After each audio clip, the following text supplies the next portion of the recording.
But I want to introduce someone to you. This is Kentae Govan. He's 41. He spent over half of his life in the Florida prison system. And you might ask, my goodness, what did he do? He sexually battered a child, and he spent 16 years, and then he was released on probation. And then he failed to register, and he went back to prison for another 7 years, for a total of 23 years. In addition to that, he has just been released in the last little while from prison.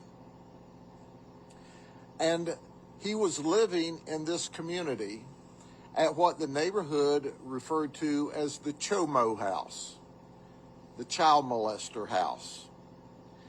And he was living in a child molester house because we continue to have checks on them. The last time we checked on this house was October the 31st, Halloween. So let me take you to about 3:07 this afternoon. We received a 911 call that there was a man out here with a brick, and he was beating an elderly man in the head. So he was beating this elderly man in the head, and another lady, a witness, tried to shove our suspect off of our victim. When she was successful in doing that, he chased our second victim into a shed where he beat her up and stole her cell phone because she said she was calling 911. He said over and over, "I am not going back to prison. They will have to kill me." Information was relayed that it was an armed person acting erratic who was in the process of beating an elderly man, and our deputies arrived. Our deputy Diaz was the first to arrive by himself, and he was followed up by Deputy Sheriff Soko and Mathis.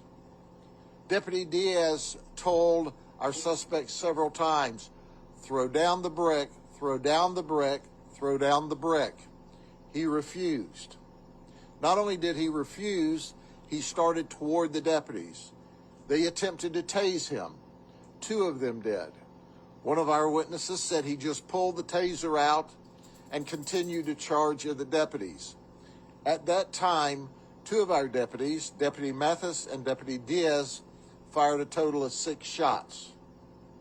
They immediately began to provide life-saving measures after they were able to get, obviously, the brick from him, subject to him being shot. He was transferred subsequently to Lakeland Regional Health, where he succumbed to his injuries. Now, interestingly, 2 of our witnesses were incredible. One of them is currently on probation and said, "Look, I've been in trouble, but those deputies acted professional. They didn't have a choice." He was coming after the deputies with the same brick that we now know he beat a man with. That victim is still at Lakeland Regional Health. In addition to that, we had another witness. He looked our detectives in the eye and said, "I was raised to resist law enforcement. I've always resisted law enforcement. But I can tell you those guys didn't have a choice. He was coming after them to attack them with this brick." So the investigation goes on. We have an officer-involved task force. The lead agency will not be the sheriff's office. We will work with the task force. We have members on the task force. The information we develop through our investigation will be sent to Brian Haas, our state attorney. He and his team will review it and render a final judgment. But it's abundantly clear to us tonight, based on the information that we have, that he had no intentions of being arrested. He had feloniously attacked one person. He had robbed another lady with violence. He was erratic and out of control, and they said had been sleeping very little this week. It's too early in the investigation. We don't know whether he was on drugs or not, but certainly his conduct was out of control. So with that, I'll be glad to answer any questions you may ask. However, it's important to point out, I've pretty much told you what we know at this point in the investigation. Interestingly enough, we asked that very question. Why was he beating the man with a rock? Was there an argument? Was there a fight in advance? And they said no. They were apparently sitting on the porch of this home when all of a sudden he became angry and he picked up this actually large piece of stone, and that is about the actual size. It's the size of your hands, and charged him, knocked him down, and then was on top of him, beating him with a stone when our second victim tried to shove him off. That's when he jumped up and chased her into the shed where she was in the process of dialing 911. He attacked her, beat her around, took her phone, and left the shed. So that's the only information we have at this point. Sheriff, was the other person, the first victim, the man who's getting hit with the brick, does he live at the same home or is he somewhere else in the community? I don't know right now where he lives, if he was at the same home or not. But he obviously lived in the community. I'm not sure exactly where he lived.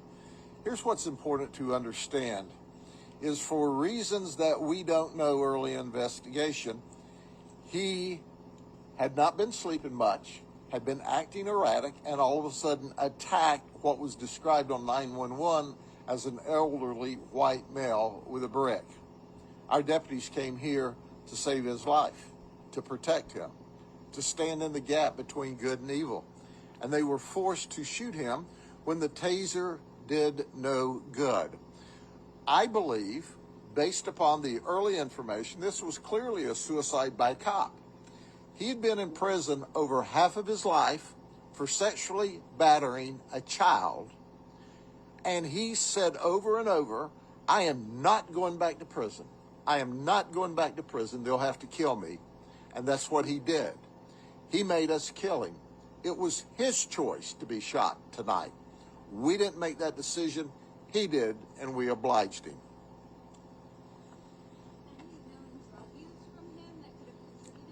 Drug use will be part of the ongoing investigation. We're not sure. We know he was unemployed. He was getting federal assistance, SSI, and living in this group home for sexual predators and offenders. I mean, this guy is the worst of the worst. He is a sexual predator that abused a child, sexually battered a child. And he was on SSI and living, as the folks said in the neighborhood, in the Chomo house. Sheriff, did all of this kind of concentrate around that house and on the exterior of that house, or did it move to different parts of it? It happened in the street. The conflict, when we arrived, we saw him very erratic, very animated, with his brick in the street. We told him over and over, throw down the brick, throw down the brick, throw down the brick, and he didn't. We tried to tase him as he advanced on us and came toward us. Did not do any good, and that's when the deputy shot. What do you say to someone who has a similar background or history like him, who's thinking about, I guess, acting erratic? Well, you know, the bottom line to this is he did not have to end up like he did. He made that decision. But he was erratic. He committed several felonies tonight. And he knew he was going back to jail and ultimately probably back to prison. And previously, and I forgot to mention to you, he had in addition to all of this, he had a long criminal history, a remarkable criminal history. I think he had a total of 24 previous felony charges in addition to a sex charge, everything from burglary, theft, arson. weapons charges, aggravated assault. This wasn't his first rodeo. This is a bad man. And he made one last bad mistake, and as a result of that, he chose the end. He chose the place, he chose the time, he chose the method. He's a bad man no more, and he made that decision. Okay, good night.